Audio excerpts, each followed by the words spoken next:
Assalamualaikum warahmatullahi wabarakatuh. Shalom, Om Swastiastu, Namo Buddhaya, salam kebajikan, salam sejahtera bagi kita semua. Halo semuanya, perkenalkan nama saya Anita Safitri dengan NIM 11046230034. Hari ini saya akan mempresentasikan sebuah materi mengenai perancangan media instruksional.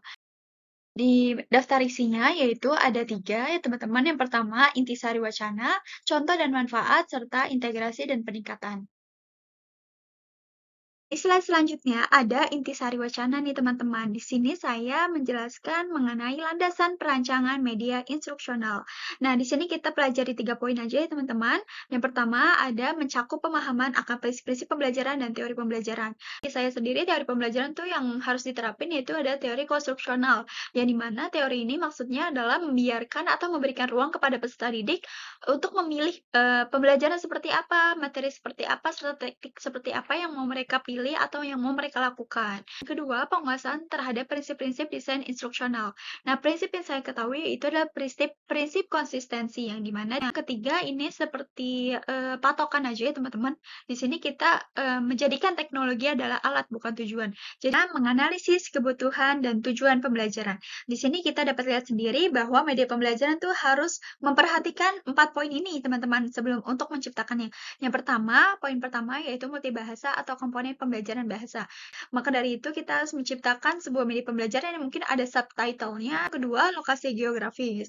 Lalu yang ketiga adalah akses terhadap teknologi. Bagi saya sebagai mahasiswa pendidikan masyarakat harus memperhatikan literasi digital mereka terlebih dahulu, baru kita memberikan media pembelajaran yang berbasis teknologi. Lalu yang keempat, ketersediaan sumber daya masyarakat. Yaitu ada mengenai tujuan dan pedoman penulisan, teman-teman. Nah, tujuan pembelajaran ini yaitu untuk mencakup komunitas yang lebih luas. Lalu untuk penulisan pedoman, yaitu ada pedoman ABCD yang dikemukakan oleh RF Major. Nah, ABCD ini apa sih? ABCD ini adalah ada panjangannya nih, teman-teman, ada maksudnya. Yang pertama, A adalah audiens atau peserta didiknya atau sasaran tujuan pembelajarannya. Lalu B, perilaku yang dimana menentukan apa yang harus dilakukan setelah pembelajaran tersebut. Lalu yang C, kondisi yang dimana perilaku akan dilakukan harus dijelaskan selanjutnya. Lalu yang D, gelar yang dimana menjelaskan standar kinerja yang dapat diterima. Jadi ketika kita telah melakukan pembelajaran, kita akan mendapatkan penilaian kinerja gitu atau umpan balik dari peserta didiknya. Mengenai strategi pengorganisasian konten pembelajaran. Nah, di sini ada beberapa poin. Poin pertama yaitu strategi berbasis taksonomi tujuan pembelajaran. Nah, ini tuh seperti grafik-grafik ini apa sih, Kak? Nah, kalau kayak gini, ini maksudnya adalah sebuah taksonomi yang dicetuskan oleh Benjamin Bloom dan rekan-rekannya pada tahun 1950-an. Namanya adalah taksonomi Bloom. Nah, di sini yang pertama, yang paling bawah atau yang terendah, yaitu ada remember atau mengingat.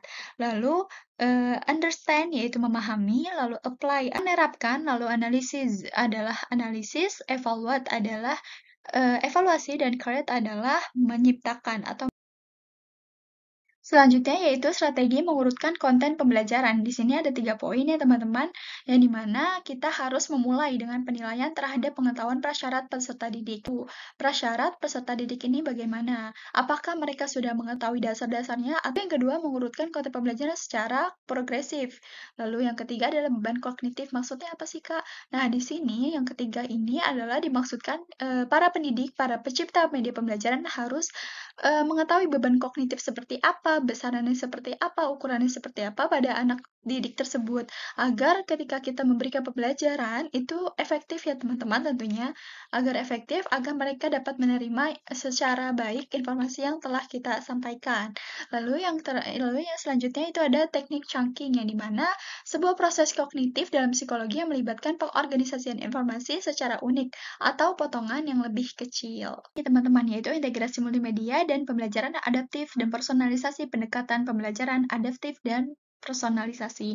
Nah, di sini integrasi multimedia yaitu penggunaan berbagai bentuk media termasuk teks, gambar, video, audio untuk menyampaikan informasi yang melibatkan peserta didik dan video.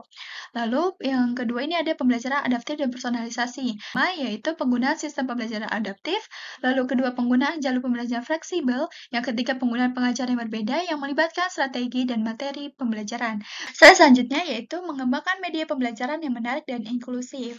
Nah, di sini agak panjang ya teman-teman, saya menaruh beberapa poin saja. Yang pertama, pengembangan media pembelajaran berbasis UDL, pengembangan dari pembelajaran berbasis pedagogik responsif budaya, dan juga pengembangan media berbasis pembelajaran interaktif dan gamified. Jadi keempat, pengembangan media pembelajaran berbasis pembelajaran multimodal, lalu yang terakhir, pengembangan media pembelajaran berbasis pembersihan, kolaboratif, dan sosial. Di slide selanjutnya yaitu ada pemanfaatan teknologi dan perangkat dalam produksi media. Apa saja sih teman-teman yang teknologi dan perangkat yang dimanfaatkan dalam memproduksi? Yang pertama di sini kita bahas mengenai signifikasi teknologi dengan pendidikan masyarakat. Jadi bagaimana signifikannya teknologi tersebut untuk pendidikan masyarakat.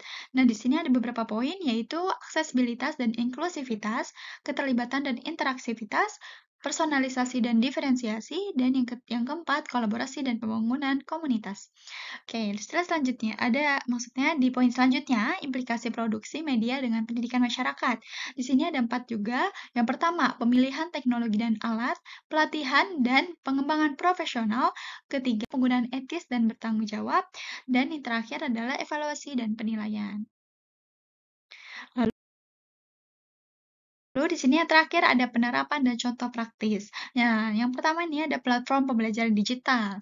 Yang kedua, alat pembuatan multimedia yaitu seperti Canva, seperti PPT gitu ya teman-teman. Lalu yang ketiga yaitu sumber daya pendidikan terbuka. Slide selanjutnya yaitu ada pentingnya evaluasi dalam perancangan media pembelajaran dan proses evaluasi dan revisi yang sistematis. Nah, yang pertama dulu nih teman-teman, kita bahas mengenai pentingnya evaluasi dalam perancangan media pembelajaran. Ada penilaian hasil pembelajaran, yang kedua umpan balik dari peserta serta pemangku kepentingan, lalu yang ketiga menyelaraskan dengan kebutuhan dan prioritas masyarakat. Lalu di sini proses evaluasi dan revisi yang sistematis. Di sini ada 5 poin tentunya. Yang pertama, kita harus menentukan nih bagaimana kriteria dan indikator evaluasi media pembelajaran tersebut. Lalu mengumpulkan data dan umpan balik. Yang ketiga, analisis data evaluasi. Lalu proses revisi berulang. Dan yang terakhir, pengujian dan validasi percontohan.